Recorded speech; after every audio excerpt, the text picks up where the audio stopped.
नमस्कार, मैं आपके साथ प्रिया बंसल और आप देख रहे हैं राजस्थान चौक। राजस्थानी भाषा को आगे बढ़ाने के लिए आखर कार्यक्रम का आयोजन किया गया, जिसमें राजस्थानी भाषा के साहित्यकारों का कहना है कि कोंकणी या फिर कई अन्य भाषाएं जिन्हें बोलने वालों की संख्या कम है या फिर उनकी मान्यता प्राप्त है, लेकिन हमारी 11 करोड़ लोगों की भाषा को अभी तक मान्यता नहीं मिल पाई है। ये काफी दुखद है। वहीं इस कार्यक्रम में वरिष्ठ साहित्यकार सावित्र ने कई राजस्थानी गीत और गजल भी पेश किए। प्रभा खेतान फाउंडेशन के सहयोग से और ग्रासरूट मीडिया फाउंडेशन ने यह कार्यक्रम आयोजित करवाया। वहीं कार्यक्रम का संचालन प्रदाक्सना पारीक ने किया। वहीं इस अवसर पर साहित्यकारों का सम्मान भी किया गया। आइए सुनते हैं कार्यक्रम आयोजकों का क्या कुछ कहना है। देखिए, आखिर का ये जो कार्यक्रम है प्रभा खेतान फाउंडेशन द्वारा किया जाता है। इस परिवार ने बहुत कुछ किया है अपनी धरती के लिए, अपनी मातृभाषा के लिए।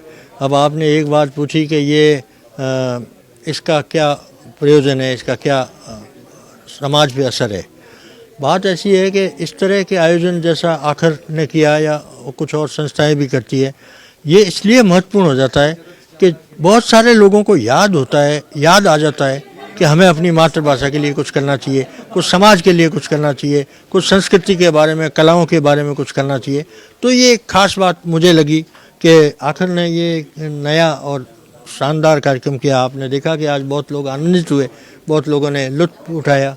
तो मेरा ये मानना है कि भाषा के संदर्भ में इस तरह के आयोजन से बहुत सकारात्मक प्रभाव पड़ता है समाज पर। जी।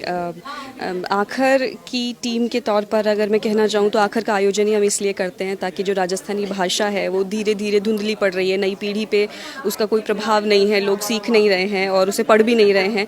तो इसी उद्देश्य से आखर किया जाता है और आज भी उसी की एक कड़ी थी जब जो आज के हमारे लेखक थे वो आए और उन्होंने बहुत बढ़िया समा बांधा और उन्होंने अपनी कुछ कविताएं सुनाई जिसकी लोगों ने काफ़ी वाहवाही की। और ये इस बात का सूचक है, जो इतनी सारी हमारी जनता आई थी और जितने दर्शक आए हुए थे, इस बात का है कि राजस्थानी भाषा का आज भी बाकी है लोगों में, लेकिन शायद वो माहौल नहीं मिलता है, वो जगह नहीं मिलती है जहाँ पे लोग राजस्थानी भाषा के बारे में जान सके, समझ सके और इस तरह से बात कर सके।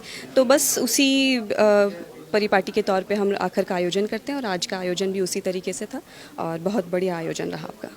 देखिए, सरकार का क्या योगदान होना चाहिए, हमारे जो आज के लेखक थे उन्होंने पहले ही बताया कि सरकार को इस बारे में ध्यान देना चाहिए कि राजस्थान है, राजस्थानी भाषा है, इतने लोग बोल रहे हैं, तो कहीं ना कहीं उस पर ध्यान दिया जाना चाहिए। जो इतने सालों से नज़रअंदाज चल रही है, जो राजस्थानियों की ओर से ये लड़ाई भी चल रही है, लेकिन सरकार की ओर से इसको नज़रअंदाज किया जाता रहा है।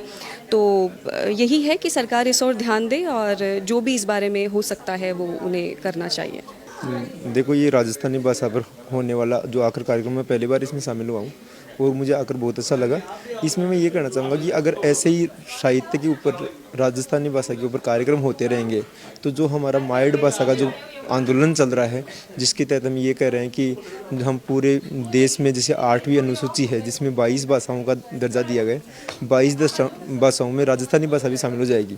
अगर राजस्थानी भाषा शामिल हो जाएगी तो हम पूरे जैसे हमारा एक कक्षा 1 से लेकर 8वीं तक का जो बच्चा है वो उसको भी पाठ्य पुस्तक मिलेगी। जैसे हमारी जो नेप है, न्यू एजुकेशन पॉलिसी है, उसमें ही भाषाओं की बात की गई है।